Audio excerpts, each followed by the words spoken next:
Year 1850 को दिखाते हुए इस मूवी का स्टार्ट होता है। वहीं पर हमें एक राइटर दिखाया जाता है जो कि काफी फेमस था। वो राइटर इस जगह का नहीं था बल्कि वो यहाँ पर किसी से मिलने आया था। वो राइटर एक घर के डोर पर नॉक करता है, लेकिन उस घर में जो लेडी रहती थी वो उस राइटर को वापस जाने के लिए बोलती है, क्योंकि वो समझ रही थी कि शायद वो कोई कस्टमर होगा। लेकिन वो राइटर उस लेडी को अपने बारे में इंट्रोड्यूस करवाता है कि मैं एक राइटर हूँ, ना कि कोई कस्टमर। वो लेडी फौरन समझ जाती है और दरवाजा खोलकर उस राइटर को अंदर बुला लेती है। वो राइटर इस घर में इस लेडी के हस्बैंड से मिलने आया था और इस लेडी के हस्बैंड का नाम थॉमस था, जो कि एक बूढ़ा इंसान था। यहाँ पर वो राइटर उस बूढ़े आदमी यानी थॉमस से कोई स्टोरी सुनने आया था, लेकिन जैसे ही वो राइटर थॉमस से मिलता है, थॉमस उसके इंसल्ट करने लगता है कि क्या तुम पागल हो, इतनी दूर से सिर्फ मुझसे मिलने आए हो। लेकिन वो राइटर थॉमस के गुस्से को इग्नोर करता है। वो थॉमस को कहता है कि मैं आपके पास एक कहानी सुनने आया हूँ। यहाँ पर वो राइटर थॉमस को पैसों की ऑफर भी करता है कि अगर आप मुझे वो कहानी सुना दें तो मैं आपको अपने सारे पैसे दे दूंगा। ये कहते ही वो राइटर थॉमस के सामने अपने सारे पैसे भी रख देता है, लेकिन थॉमस इस ऑफर से साफ इनकार कर देता है और वो उस राइटर को कहता है कि तुम जाओ और गवर्नमेंट हिस्ट्री चेक करो, वहाँ पर तुम्हें वो कहानी मिल जाएगी। लेकिन वो राइटर थॉमस को कहता है कि मैंने वो रियल स्टोरी आपके मुंह से सुननी है, ना कि किसी गवर्नमेंट हिस्ट्री को चेक करना है। ये बात सुनकर थॉमस को राइटर पर गुस्सा आता है और वो उसे वहाँ से जाने के लिए कहता है। साथ साथ थॉमस ये भी कहता है कि मैं कुछ भी नहीं जानता।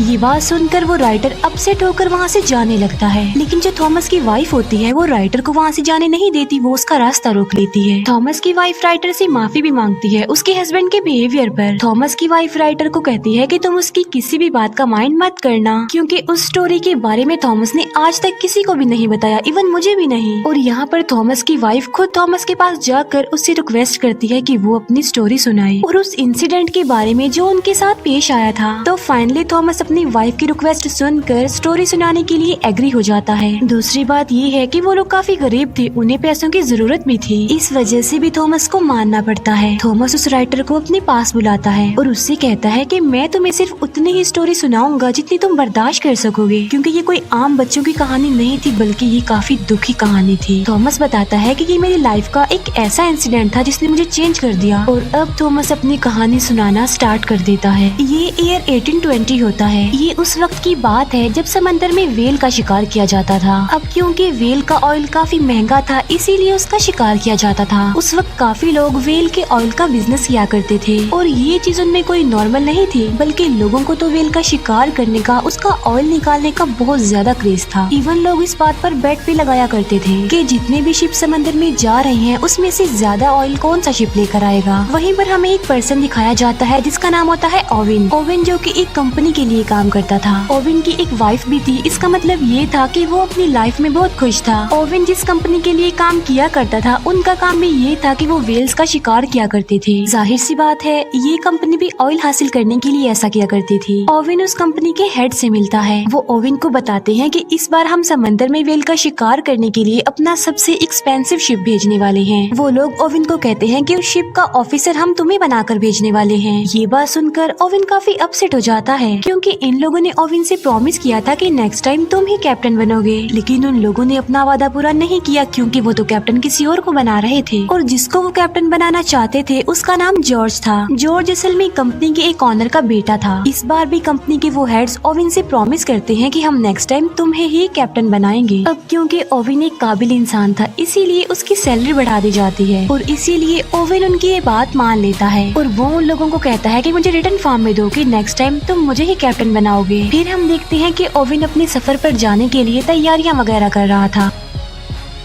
ओवेन की वाइफ उसके जाने पर ज्यादा खुश नहीं थी। वो ओवेन को कहती है कि तुम मुझसे प्रॉमिस करो कि तुम सही सलामत जल्द से जल्द वापस आओगे। ओवेन की वाइफ उसे एक लॉकेट भी पहना देती है ताकि ओवेन को उसका ये प्रॉमिस याद रहे। इसके बाद हमें वही लड़का जॉर्ज दिखाया जाता है जो कि कैप्टन था। वहीं पर जॉर्ज का फादर भी था। जॉर्ज का फादर उसे कहता है कि बेटा जाओ और कामयाब होकर ही वापस आना। फिर वो सब लोग जिन्होंने शिकार पर जाना था वो एक जगह पर आकर इकट्ठा हो जाते हैं। उन लोगों को भेजने के लिए वहाँ पर सिटी के काफी लोग भी आए होते हैं। वहीं पर हमें एक यंग लड़का दिखाया जाता है जिसका नाम होता है थॉमस। जी हाँ बिल्कुल, ये वही यंग थॉमस है जो हमें स्टोरी सुना रहा है, जो कि अब बूढ़ा हो गया है। थॉमस जो कि शिकार के लिए फर्स्ट टाइम जा रहा था समंदर में। उसी शिप पर ओवेन का बचपन का फ्रेंड भी था और उसके बाकी फ्रेंड्स भी थे और साथी थे। इसके बाद ओवेन और कैप्टन जॉर्ज एक दूसरे से मिलते हैं और बस यहीं से उन दोनों की नोकझोंक शुरू हो जाती है, क्योंकि जॉर्ज अपने कैप्टन होने का रोब ओवेन पर जमा रहा था। लेकिन ओवेन तो कुछ भी नहीं कर सकता था क्योंकि जॉर्ज कैप्टन था और उसे उसके अंडर ही काम करना था। फिर ये लोग अपने सफर पर चल पड़ते हैं और थोड़ी ही दूर जाते ही शिप में खराबी हो जाती है। ऐसा फील हो रहा था कि जैसे शिप एक जगह पर फंस गया हो। लेकिन यहाँ पर ओवेन अपने स्किल्स का इस्तेमाल करके उस डिफिकल्ट कंडीशन को टैकल करता है बहुत अच्छे से। अब जाहिर सी बात है ओवेन ऐसा इसलिए कर पाया क्योंकि वो बहुत ज्यादा एक्सपीरियंस था। लेकिन जो कैप्टन जॉर्ज था वो ऐसा बिल्कुल भी नहीं था। मतलब ये कि उसमें कोई भी ऐसी स्किल्स ऐसी एबिलिटीज नहीं थी। इसीलिए जब वो ओवेन की एबिलिटीज ये स्किल्स देखता है तो वो जेलस हो जाता है ओवेन से और इस बात का बदला वो रात को डिनर पर ओवेन से लेता है। जॉर्ज ओवेन की काफी इंसल्ट करता है कि तुम गरीब हो और सिर्फ एक फार्मर के बेटे हो। अब क्योंकि ओवेन से ये इंसल्ट बर्दाश्त नहीं हो रही थी और वो कुछ कर भी नहीं सकता था, इसीलिए वो वहाँ से उठकर चला जाता है और अपने साथियों को कहता है कि हमने कल सुबह जल्दी उठना है। उस शिप पर हम ये बात नोटिस करते हैं कि गरीब लोगों को ज्यादा इम्पोर्टेंस नहीं दी जाती थी, बल्कि उन्हें हमेशा छोटा ही समझा जाता था। नेक्स्ट डे जॉर्ज फिर से ओवेन को ऑर्डर लगाने लगता है। अब ना चाहते हुए भी ओवेन को जॉर्ज का ऑर्डर मानना ही पड़ता था। लेकिन फिर तभी ओवेन का ध्यान एक समुद्री तूफान पर जाता है। वो ये बात जॉर्ज से शेयर करता है कि आगे समुद्री तूफान है, हमारे लिए खतरा है, इसीलिए हमें शिप को वापस मोड़ लेना चाहिए। लेकिन जॉर्ज ओवेन की ये बात नहीं मानता और शिप को तूफान में ही ले जाने का ऑर्डर दे देता है। और जब वो लोग तूफान में एंटर करते हैं तो वो लोग वहाँ पर फंस जाते हैं। तूफान में भी ओवेन चिल्ला रहा होता है कि शिप को वापस मोड़ लिया जाए जल्दी से। लेकिन जॉर्ज अभी तक अपनी जिद पर ही अड़ा हुआ था और वो शिप को और ज्यादा तूफान के अंदर ले जाता है। ऐसा करने से उनके लिए काफी खतरा था, उनकी जान का खतरा, शिप डूबने का खतरा। लेकिन किसी तरह करके वो तूफान से बाहर आ जाते हैं। इसके बाद जॉर्ज ओवेन को कहता है कि तुम सबके सामने मुझसे सॉरी बोलोगे और हम इस शिप को वापस अपने आइलैंड पर लेकर जाएंगे। इसका मतलब ये है कि हम वेल का शिकार किए बगैर ही यहाँ से वापस चले जाएंगे। लेकिन यहाँ पर ओवेन जॉर्ज को काफी समझाने की कोशिश करता है कि देखो, सिचुएशन को समझने की कोशिश करो, हम वापस खाली हाथ नहीं जा सकते क्योंकि ये बहुत सारे लोगों की जिंदगियों का सवाल है। वो लोग हमारा इंतजार कर रहे हैं कि हम तेल लेकर ही वापस लौटेंगे। और यहाँ पर ओवेन जॉर्ज को राजी कर लेता है। इसीलिए वो लोग वापस जाने की बजाय अपने सफर के लिए आगे बढ़ते हैं। इसके बाद हमें डायरेक्ट 3 महीने बाद का सीन दिखाया जाता है और वो लोग एक ऐसी जगह पर पहुँच जाते हैं जहाँ पर उन्हें बहुत सारी वेल्स मिल जाती हैं। वो लोग वेल्स का शिकार करने के लिए अपनी बोट पर ही निकल जाते हैं। तभी ओवेन एक वेल पर अटैक कर देता है और वो वेल पहले तो बचने की काफी कोशिश करती है लेकिन फिर वो मर जाती है। बाद में वो लोग उस वेल को शिप पर ले आते हैं और वो लोग उसका तेल निकालने लग गए। उन लोगों ने अब वेल के अंदर भी तो किसी को भेजना ही था। अब क्योंकि थॉमस साइज में काफी छोटा था इसीलिए ओवेन वेल के अंदर थॉमस को भेजता है। फिर शिकार किए उन्हें काफी दिन गुजर जाते हैं लेकिन अब उन्हें कोई भी शिकार नहीं मिल रहा था। और मुसीबत की बात तो ये थी कि उनके खाने का सामान भी खत्म हो रहा था। अब क्योंकि वो लोग ज्यादा आगे तक नहीं गए थे इसीलिए वो बीच में एक आइलैंड पर रुक जाते हैं। वहीं पर वो लोग एक कैप्टन से मिलते हैं और वो भी वेल के शिकार के लिए ही वहाँ पर आया था। वो सब लोग उस आदमी से मिलते हैं और वो उन लोगों को अपने शिकार की आखिरी कहानी सुनाता है।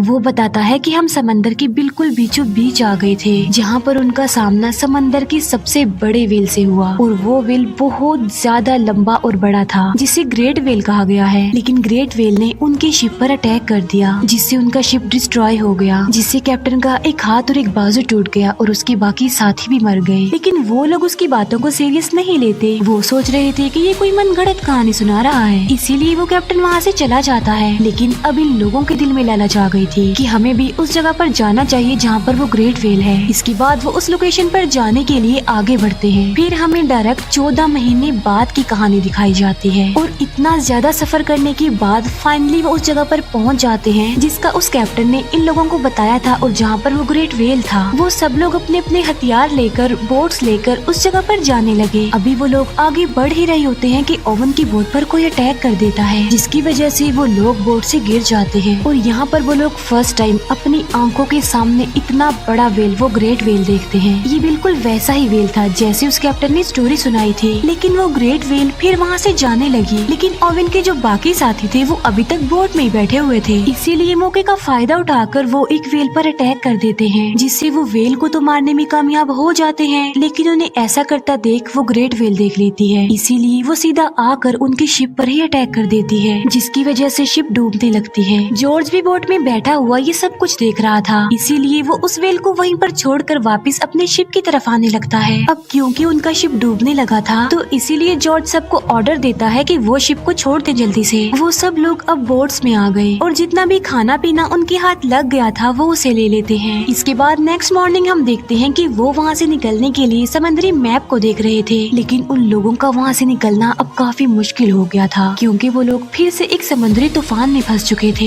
इसी तूफान में ओवेन का बचपन का फ्रेंड भी काफी इंजर्ड हो जाता है। अब आहिस्ता आहिस्ता दिन गुजरने लगे। ओवेन अपनी जख्मी फ्रेंड की मदद किया करता था, जबकि ओवेन के बाकी साथियों को वो सिर्फ बोझ ही लग रहा था और कुछ नहीं। इसके बाद हमें 1 महीने बाद की स्टोरी दिखाई जाती है, जहाँ पर इन लोगों के पास अब खाना भी खत्म हो गया था। उनकी हालत इतनी ज्यादा खराब हो गई थी कि अनकरीब वो मरने वाले थे। लेकिन तभी उनके एक साथी को जमीन नजर आ जाती है, इसीलिए उन्हें थोड़ी तसल्ली हो जाती है और वो उस जमीन की तरफ जाने लगते हैं। अभी वो लोग बस किनारे तक पहुँचने ही वाले होते हैं कि ओवेन को वहाँ पर कुछ फील होता है, और वो कोई और नहीं बल्कि ग्रेट वेल थी, जो कि उन सारी बोट से टकरा जाती है और उनकी बोट्स टूट जाती हैं। तब वो लोग समंदर की लहरों के साथ किनारे तक पहुंच जाते हैं, और अब उन लोगों की हालत किसी जानवर से कम तो नहीं थी। यानी आइलैंड पर आकर उन्हें जो कुछ भी मिलता जा रहा था वो उसे ही खा रहे थे जिंदा रहने के लिए। फिर जॉर्ज अपने साथियों को आग जलाने के लिए बोलता है, जिससे होगा ये कि अगर समंदर में कोई शिप होगा तो वो उन लोगों को देख लेगा और उन्हें वहाँ से ले जाएगा। जहाँ पर वो लोग रह रहे थे वो एक बंजर आइलैंड था, वहाँ पर कोई आबादी नहीं थी। फिर एक दिन खाने की तलाश में उन्हें उस आइलैंड पर एक केव मिल जाती है, जिसके अंदर बहुत सारे लोगों के स्केलेटन्स पड़े हुए थे। इसका मतलब ये है कि वहाँ पर पहले भी लोग आकर फंस चुके थे, लेकिन उनकी हेल्प के लिए कोई नहीं आया। इसीलिए वो लोग सोच रहे थे कि वो भी एक दिन उन्हीं लोगों की तरह मर जाएंगे। फिर वो लोग वहाँ से निकलने का फैसला करते हैं और अपने टूटी हुई बोट्स को रिपेयर करने लगते हैं। उनमें से कुछ लोग आइलैंड पर रहने का ही डिसाइड करते हैं, और उन लोगों में ओवेन का बचपन का फ्रेंड भी शामिल था। लेकिन जाते जाते ओवेन अपने फ्रेंड से प्रॉमिस करके जाता है कि मैं तुम्हारे लिए हेल्प जरूर लेकर आऊंगा।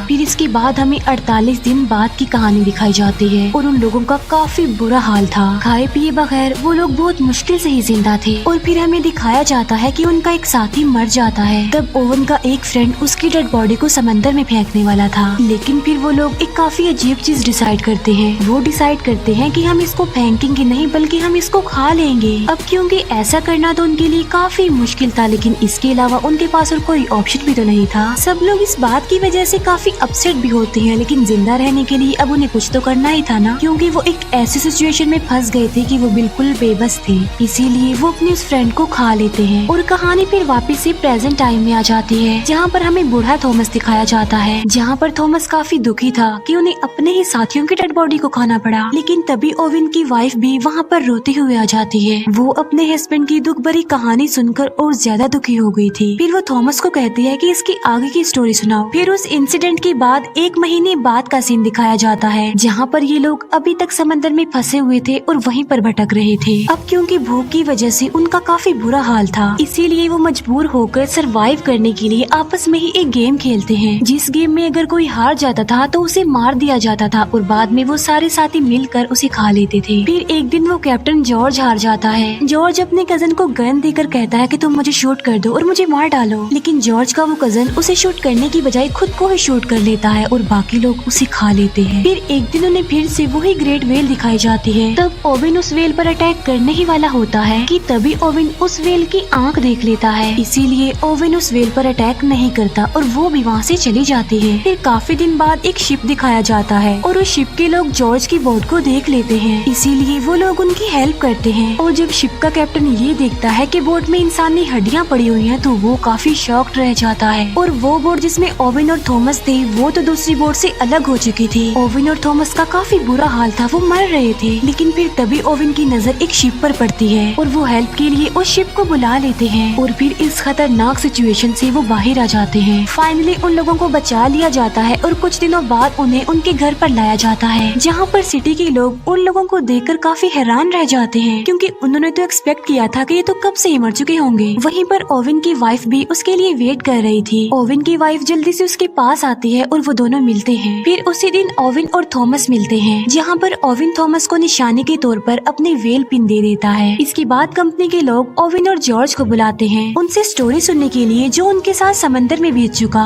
अब क्योंकि उनकी बात पर बिलीव तो किया जाने वाला नहीं था, इसीलिए ओविन वहाँ से जाने लगता है। ओविन जाते जाते जॉर्ज को कहता है कि तुम अपने कैप्टन होने का फर्ज अदा कर दो, इन्हें सब कुछ सच सच बता दो। जहाँ पर जॉर्ज पहले तो झूठ बोलता है, लेकिन फिर वो सारी बात सच बता देता है। लेकिन कंपनी के जो लोग होते हैं वो कोई मनगढ़ंत कोई झूठी कहानी ही बता देते हैं। इसके बाद हमें फिर से ओविन दिखाया जाता है। अब क्योंकि ओविन को अ काइंड ऑफ नई जिंदगी मिली थी, इसीलिए वो अपनी न्यू लाइफ का बड़े अच्छे से स्टार्ट लेता है और वादे के मुताबिक उसने उस आइलैंड पर अपने फ्रेंड के पास कोई बोट भी भेज दी। लेकिन अब काफी देर हो चुकी थी, क्योंकि ओविन का फ्रेंड मर चुका था। और यहाँ पर थॉमस की कहानी कंप्लीट हो जाती है। कहानी सुना देने के बाद थॉमस उस राइटर से पूछता है कि क्या तुम इस कहानी को दुनिया के सामने लाओगे, जिस पर राइटर कहता है कि जी हाँ, लेकिन मैं इस स्टोरी को एक ऐसा मोड़ दूंगा जो कि रियल इंसिडेंट पर बेस्ड होगी। इसके बाद हमें काफी महीनों बाद का सीन दिखाया जाता है, जहाँ पर हम देखते हैं कि उस राइटर ने बुक लिख दी और वो काफी फेमस भी हो गया। और इसी के साथ ये मूवी यहीं पर एंड हो जाती है। Thank you for watching.